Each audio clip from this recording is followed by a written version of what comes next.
So అంటే ఈ పరిణామాలను అట్లా పక్కన పెడితే రేవంత్ రెడ్డి ఆధ్వర్యంలో కాంగ్రెస్ ప్రభుత్వం ఏర్పడి సంవత్సర కాలం పూర్తి చేసుకుని ప్రజాపాలన విజయోత్సవాలు నిర్వహించుకుంటున్నారు. రేవంత్ రెడ్డి సంవత్సర పరిపాలనకు, కాంగ్రెస్ పరిపాలనకు మీరు ఎన్ని మార్కులు ఇస్తారు, దాన్ని ఎట్లా విశ్లేషిస్తారు? నా మార్కుల కంటే ఇల్లున్నోడు ఎవడైనా సున్నం వేసుకుంటాడే. సున్నం వేసుకుంటే దాని పేరు పండుగ అయితే కాదు. ఇల్లున్నప్పుడు సున్నం వేసుకోకపోతే ఏవరేజ్ దాని కింద లెక్క. ఆడిదాన్ని అయితే ఏవరేజ్ అంటారు, మోగోని అయితే తెలివి ఎక్కువ కట్టుకోడు. ఇల్లున్నప్పుడు సున్నం అని వేసుకోవద్దని అంటారు. అవును, సున్నం వేసుకున్నంత మాత్రం దాని పేరు పండుగ అని అనుకుంటే మాత్రం కరెక్ట్ కాదు. ప్రజానీకం పండుగ చేసుకోవాలి. ప్రజానీకం పండుగ చేసుకుంటలేదు కదా. అన్ని చేస్తున్నాం కదా, అన్ని చేస్తున్నాం కాబట్టి మేము విజయోత్సవాలు జరుపుకుంటాం. ఇప్పుడు ఆయన గ్యారంటీల కోసం కూడా ఓట్లేయాలి, కానీ ఆయన కొట్టొచ్చినట్టు ఆయన ఫెయిల్యూర్స్ గ్యారంటీలా కనిపిస్తారు. ఏం గ్యారంటీ చేసి? ఒక ఉచిత బస్సు తప్ప ఇప్పటి వరకు చేసింది ఏంటిది? ఇప్పటి వరకు చేసింది ఏంటిది? ఉచిత బస్సు కూడా బంద్ పెట్టుకోవాల్సిన దుస్థితి ఏర్పడింది. ఇప్పుడు ఆల్ ఇండియాలో కూడా కాంగ్రెస్ పార్టీ మలుగుతాంది కదా. ఆల్ ఇండియాలో కూడా మలుగుతాంది. మలిగే వరకు నువ్వు ఎంత సున్నం వేసినా కూడా అది చెక్ మాయిస్తలేదు, కనిపించలేదు. సున్నం వేసుకుంటావు. అంగి ఉన్నది కాబట్టి, ఇప్పుడు నేనున్న అంగి ఉన్నది కాబట్టి ఇస్త్రీ లేకపోతే నన్ను మంచి అన్నట్టు కదా. కాబట్టి నువ్వు ఇస్త్రీ వేసుకుంటానో కావచ్చు, కానీ నీకు వెలుగు మలుగుతాంది. యావత్ భారతావనిలా కాంగ్రెస్ పార్టీకి వెలుగు మలుగుతాంది. మీ నాయకుని యొక్క చరిస్మా దినమింత దిగజారుతుంది. చరిస్మా ఉండి ఆయనకు ఓట్లేయలేదు, చరిస్మా ఉండి కూడా ఓట్లేయలేదు. కానీ ప్రజానీకం ఎప్పటికి ఒకే తీరుగుండదు. కానీ అదే ప్రజానీకం అరే మన ఇంట్రెస్ట్ను కాపాడేటట్టు లేదు కదా, మన యొక్క ఇంట్రెస్ట్ ఏదైతే ఉన్నదో ఇది కాపాడేటట్టు లేదు కదా అనే పరిస్థితి నిర్మాణమైంది. యావత్ భారతావనిలో నిర్మాణమైంది. లీడర్ దినవింత దీపంతల సమారోహులుగా ఇక్కపోతాడు. లీడర్ అని తోడు ఇక్కపోతాడు. ఇప్పుడు కాంగ్రెస్ పరిపాలన సక్సెస్ అనుకోవాలా?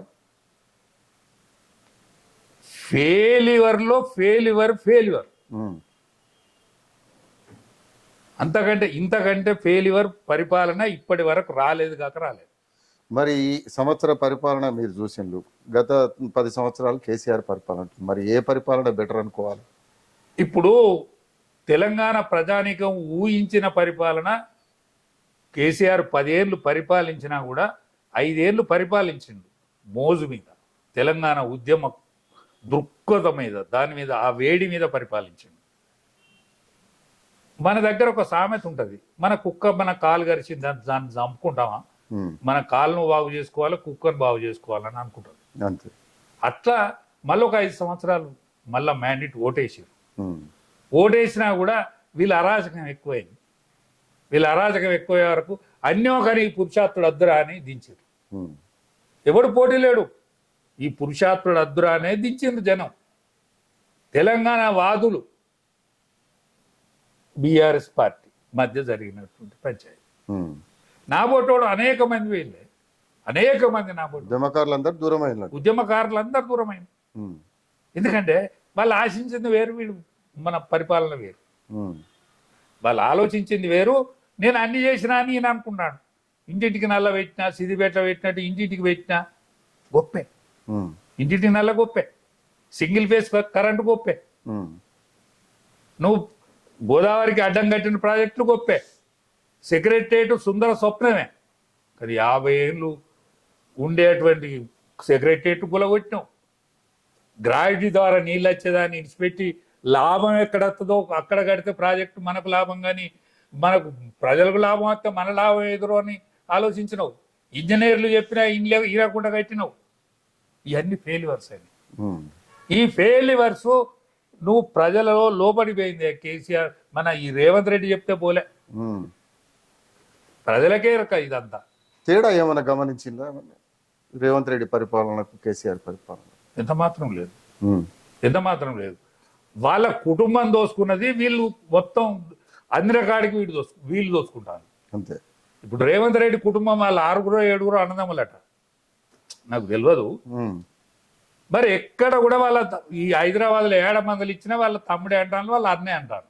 అది ఏంటిదో మనం అందులో చూడలేదు, అందులో పోలేదు, కానీ పేరు అట్లా వెళ్ళింది. ఉమ్, కాంగ్రెస్ పార్టీ ఎమ్మెల్యేలు కానీ కాంగ్రెస్ పార్టీ రాజకీయ నాయకులు కానీ అందిన కాడికి ఉమ్, ఓకే.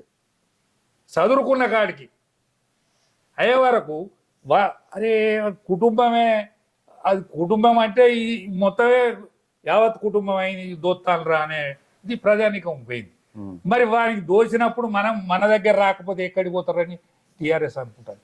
ఉమ్, ఇప్పుడు ఎందుకంటే కాంగ్రెస్ పార్టీ ఏడాదికే పలసబడ్డది కదా, ఉమ్, వాళ్ళకి ఎక్కడ విధి లేదు. విధి లేకపోతే మన దగ్గర రాకపోతే ఎవరి దగ్గర పోతారు? ఉమ్. పశ్చాత్తాప పడతాను, చెంపలేసుకుంటాను, బస్కిళ్ళు ఇస్తాను. ఇది వాళ్ళ ఉపన్యాస ధోరణి. మీరు చూడండి, కేటీఆర్ మాట్లాడే మాటలు అంటున్నారు. వాళ్ళు బస్కిళ్ళు ఇస్తాను ప్రజానికం అంతా. ఆ, ఎందుకంటే కేసీఆర్ ఓటు వేయలేదు, టీఆర్ఎస్ ఓట్లు వేయలేదని బస్కిళ్ళు ఇస్తాను, తప్పై చెంపలేసుకుంటాను, చచ్చుకుంటా మనకు ఓట్లు ఎత్తారా, మనకెట్లే వేయకపోతే ఎవరికి ఎత్తారు ఉమ్. అని ఈయన విధంటారు. తెలంగాణ ప్రజానీకానికి అనేక ఉద్యమాల అనేక ఉధృతిని చూసిన వాళ్ళు. ఆ.